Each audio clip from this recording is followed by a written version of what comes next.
It's New Brew Thursday! Woo! This week we're heading over to Michigan. Again. Were we in Michigan recently? I don't know. I just said again. I think we were in Wisconsin. No, we were in Montana. I'm like, in my head, I'm going back through the shows that we just did. I was just wondering, the last time what we happened with your had a mouth stroke. right He's like, I had a stroke. This side of my body will not work for the rest of the show, as I use this side of the body to point out. I feel bad now. All of our fans with strokes are now turning us off. Wow. Anyway, we were in Montana previous, over at the Big Sky Brewery. Which we found out is not a Midwest place. It's West, according to geography, whatever. Yeah. I have always considered Montana to be Midwest. Honestly, I didn't know where Montana was. And when I saw it, just being honest. No. I saw it and I'm like, well, I guess. Yeah, it's pretty west. I think the most damning argument I got was from somebody who's like, oh, so Colorado's Midwest? I'm like, well, no, oh, fuck. Yeah. I agree, it's West. You held your ground on that. But yeah. I mean, it's one of those things. To me, it's a matter of perception because growing up in Midwest, it's a matter of where something. Growing up in Minnesota, we used to go to Montana a lot anyway. Yeah. So anyway, but Michigan. Thank you to Chris Carr who sent us a big old batch of Michigan brewed beers, a bunch from the Brewery Vivant, and next week we're going to be doing another Michigan beer. So we want to give a special shout out to him and a virtual New Brew Thursday hug. I'm hugging you. Feel my warmth. And a burp. I'm dancing. John always burps. But we're going to be doing this beer. This is the Hubris. Hubris means to be extremely arrogant, I think. To be very Huber. Huber. It's an amount of Huber. Wow. That's coming out. If you're only You just sprayed on me, if you're only dude. kind of Huber, you're Huberish. Most guys thank Stay me. in your zone. Wow. Yvonne's the only one who cut my joke. It's on my hand now. Also what she said. Wow. I've had a few guys do that too. That's fucked up. I would never. They did not get a call back. So this is a Belgian style quadruple. It's their anniversary beer. Okay, right? in the same way we open IPAs and say, I can smell this from here. Yeah. I can smell this from here. Yeah, seriously. In a completely different great way. aroma. Yeah. Cheers to Michigan, Chris Carr, and to you. Yeah. Wow, look at this thing. Ooh, that smells good. Yeah, this has a really, really nice aroma on it. Really It's nice got like color. a nice, like strong, I mean, just the aroma is like a nice, sharp, dark candy thing happening. This reminds me of standing out in front of the candy shop at Disneyland. All the caramel apples and all that stuff that comes wafting out. That's what I get off of this. Yeah, I think can see that even though I haven't been there since I was 10, but yeah, that makes sense. I think I'm getting more of a dark fruit than you guys. Like I'm almost getting more of like a fig date kind of thing. Definitely get that on the flavor. Flavor profile is all kinds of dark winter fruits. The fig and baby. lots of fig on that. Ooh, man. Yeah. It's figgy. I have to say that we did go into this one blind, and which is always kind of a dodgy proposition on the show because there's been a couple of times where we've had one and be like, It's got a nice, good, a but nice lingering like back of the palate, side of your tongue kind of thing. It's dry. yeah, it's that's the thing is it's still relatively bright. I mean, a lot of takes on quads, people or breweries will have something that just like sticks to your palate like syrup. Yeah. You know what I mean? I mean, it's like Well, you're drinking candy I'm syrup. talking It's not about good. that a lot when I talk about beers is the residue, the residual stickiness left over in your mouth. This leaves all the flavor to kind of linger, but I'm not trying to get it off my tongue. Yeah, You're not exactly. regretting drinking it. Right. Yeah. But this is 11.5%. It's a big beer, yeah. And I got to say, like, for it being that big, the alcohol is definitely helping it. Because with all that dark winter fruit, that candy thing that's happening with it, you kind of need a big alcohol bite to subdue all that. Yeah, It's- to balance it out. And it's not like I'm getting a lot of alcohol. It's just, it's a good balance. It also has a certain kind of like spicy kind of note on the nose where it has that kind of really distinct Belgian. There's a certain spice that's just, it's right in the back of my nose, but I can't know exactly what it is. On the back of your nose? Sage. I wouldn't say sage. It's more of that same thing like It's that. like a peppery, a little bit of a peppery note, but Yeah. not quite. It's peppery. I almost want to say like like a cardamom or some kind of like dark like you said like a winter spice kind of thing. Not necessarily cardamom, but It doesn't come off as a winter beer, like a winter warmer. It's certainly not that as far as the spice characteristics go. Or categorically, yeah. Well, no, categorically, or even because I mean, normally a Belgian quad, you're not going to get a lot of pepper spice kind of notes off of it. It really sticks to the candied Belgian candy. yeah, the thing I'm picking now is just kind of like it's floating up there. Yeah, I think it's just the Belgian note of the yeast intermingling with all the candy and fruit going on in this thing. I have to say though, these guys that's also the yeast that's giving you that. That's exactly it. There's a certain phenol that's coming out of there that reminds me. Yeah, it reminds me of something very specific. But you just like to use whatever excuse you can to say the word phenol. No, he's right. Dimethyl polysiloxane. No, it is. Check that out. Yeah, it really is a phenol though. Like I was gonna say, it has a kind of phenolic thing happening, not in a bad way, but it complements all of this. Yeah, it's just a Belgian yeast. Big aroma and flavor that's happening with it. Like, It's definitely a well-balanced quad. Yeah, because quad is another style that is very dangerous for me personally, as far as whether I'm going to enjoy it or not. Because it's like, like Brother Thelonious, great example of a nice, well-balanced Belgian quad that just tastes fantastic. It's really like bold with the Belgian candy and the sweetness, but doesn't like make it linger. I won't list any that I don't like, but I mean there are quite a few that it's like, okay, bring the balance back a little bit. Yeah, well, but this one hits that balance perfectly. Yeah, and that's the thing is like this is a really tough style to nail because, like you said, a lot of times they'll be too sweet. A lot of times they're just so boozy. That's the thing is when people brewers don't know how to treat their sugar. That's what I'm saying with alcohol. The 11.5%. It's not boozy. It's got enough alcohol to dry it out proportionately to the amount of candy, sugar, flavor, and fruit that you're getting from it. See, I mean, it's again very drinkable for 11.5%. Yeah. It's God.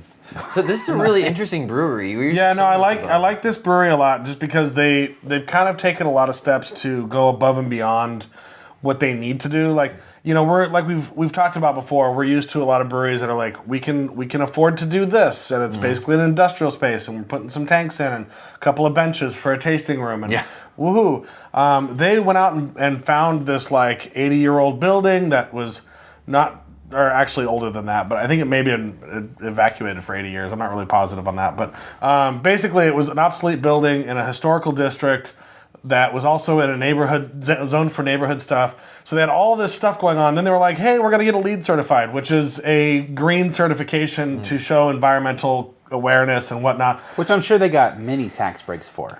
Probably. I mean, there's reasons that you do that as well. But that's good. You know, there's a reason why you get those incentives to brew. Yeah, and I'm not even going to like wonder about what kind of money they spent to do that. It's more like the hassle involved with having to repipe and redo all the utilities. Yeah, they said they had to gut the place and redo everything from scratch. So I mean, then they did all kinds of that's cool impressive stuff, that they wanted to do that, because they could have just been like, okay, we're going to get it back to here and I'm gonna shove be our honest, tanks in and go. It gives me, like, I heard you guys kind of just talking about what they break it down like by their toilets, everything they're doing, low flow toilets, to show how green they are, and I really respect that. I mean, I'm not a huge green advocate, like, I live. John's really actually kind of fucked the environment. We burn sticks to cook our dinner, kind of thing. That's carbon monoxide, dude. That's carbon monoxide. He's like, we cook our dinner over a pile of juniper branches. I'm just saying, but I know for myself personally, I've gone on my way to like do things to save water, and to save electricity. Like all my bulbs that you see are all fluorescent, and it cuts down a lot. And so a brewery, they use so much water. That's the one thing you use so much of, and then electricity, and then heat. Whatever you're. Well, and they don't use any So- potable water for their irrigation, for their beer garden, or for any of the agricultural stuff outside of their plant. So they really took it down to the level of like, where can we save energy? Where can we do this? Energy efficient heating. Right. Like I think they use like radiant floor heating, which is so cool. So, as per usual, we've hit that point where we don't have any master pairings. So we're working on that with Bill. But we're going to come back and do one more of their beers. It's the Tart Side of the Moon. And we're going to do that in just a moment. Boom. So we're back, and we're going to go ahead and open up the Tart Side of the Moon, which, unless you've lived in a cave for the last 30 years, is a Pink Floyd reference. Yep. To one Actually, of the it's got a best pink- laser light shows ever. Got like a Pink Floydy kind of label. There's rainbows too. on it. Well, no, this is the Dark Side of the Moon like cover. It's a takeoff of that. Yeah, I know. That's what I was talking about. That's why I said. This is I don't know why I'm still way, talking to way you. darker than I This thought is it would super be. dark, yeah. Yeah, they weren't joking around. Okay, This is it actually looks like a stout. It does look like a stout. Well, this is a dark ale, which basically what dark saison. Dark says it says like a dark farmhouse. Dark farmhouse style. Okay, up front farmhouse tartness, followed by hints of coffee, dark chocolate, and black cherries. Okay. That's an interesting little mix Let's there. take that description and one more time. Read that description. Okay. This dark ale is fermented with a blend of 2 rustic Belgian yeast strains, which gives the beer an upfront farmhouse tartness, followed by hints of coffee, dark chocolate, and black cherries. Wow. We aged the beer for over 3 months to give the yeast time to work its magic and let the flavors meld together. Listen to that lunatic in your head, dust off that vinyl, pour the beer into a glass, and sip your way into a happy, chilled out groove. That was really drunk. Far out, man. Far out. So basically, toke a bowl, put some Pink Floyd on, and pour this beer. No one ever says tokable. Yeah, I don't smoke weed, so I say toke a bowl, pothead. Take a bong rip. Take a bong rip. I don't know. Take some fatty rips. Pass the doobie to the Blaze up left-hand a big ass side. blunt. Yes. Take some fatty rips.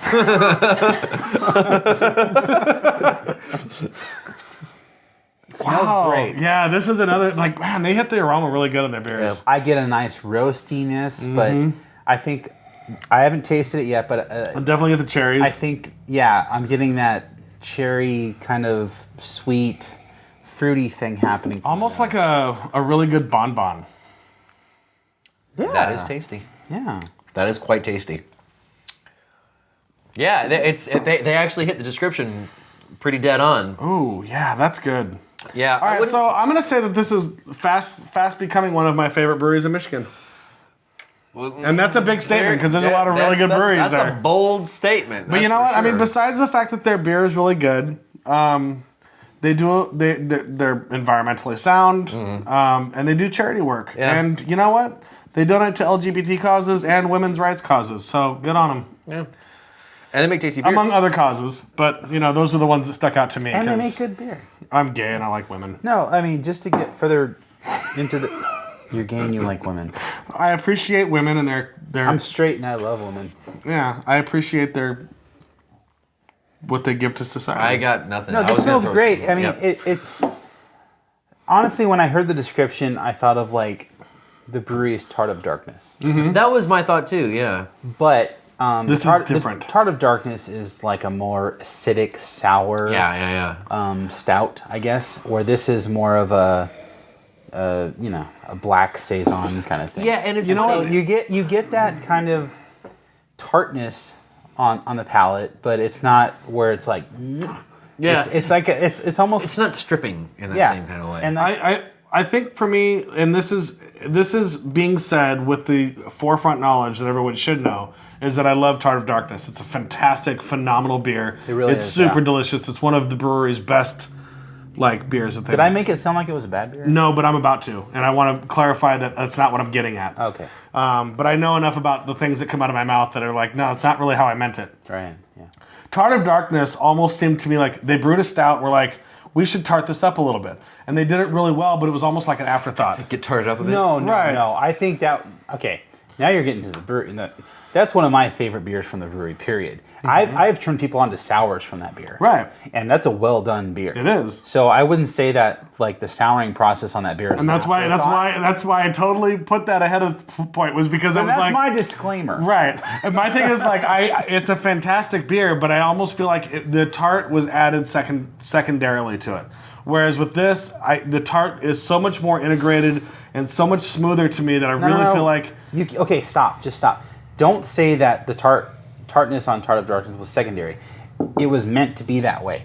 With this beer, this beer is meant to be a dark saison. This is not supposed to be... It could be a style This thing. is not a sour beer. This is a saison that's dark, that has really good qualities backing up that saison quality, I think. So to compare... I mean, yeah, when I say I thought of Tart of Darkness when I first saw this, like, yeah, I poured it and I thought, oh, Tart of Darkness. But no, it's two completely different beers. Tart of Darkness on its own is great, and this is great on its own, but they're two completely different beers. You know what this almost reminds me of is like a slightly more acidic, little bit more chocolatey Ten Commandments.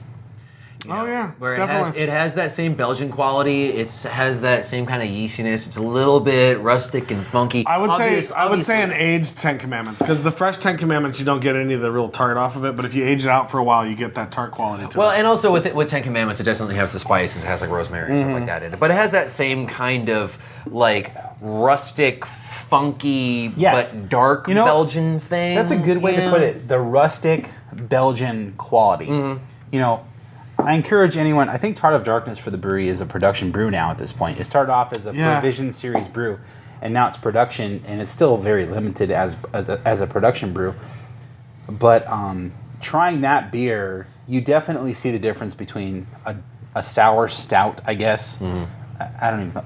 Is that a sour stout? More or less. It's a sour dark beer. Yeah. And they call this a dark ale. That's And that is the big difference, is that Tart of Darkness is a stout. It's called tart of. It's very tart. Right. Well, no, but it's a stout versus a dark saison, which are two completely different styles of beer. Yeah, but saison is referring to another style of beer where they could have taken the same base recipe, made one called Tart of Darkness, and maybe fermented this one with a saison yeast and made two different beers. Honestly, I don't see any similarity between the two at all.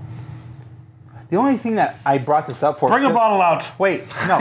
Side by side, that Side shit by right side, now. bam. What brought this up is when we poured it, that's what I thought of. Yeah.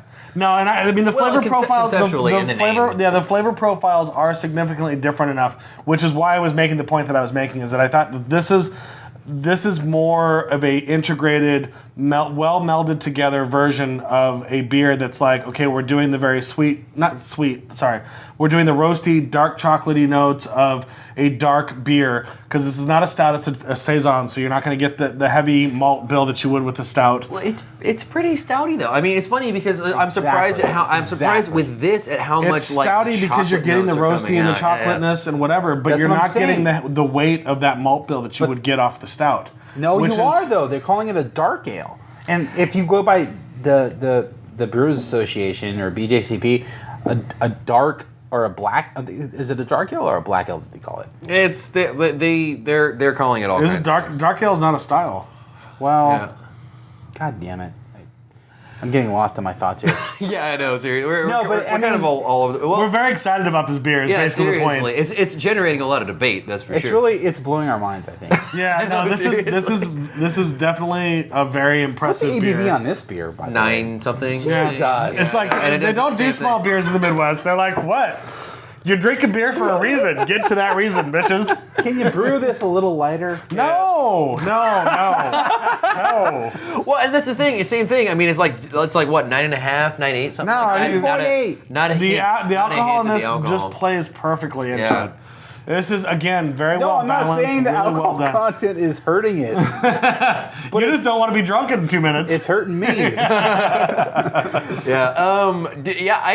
gotta agree. These guys, They do some good shit. I'm impressed. I'm really impressed. And we have yeah. one more beer that we're going to try privately.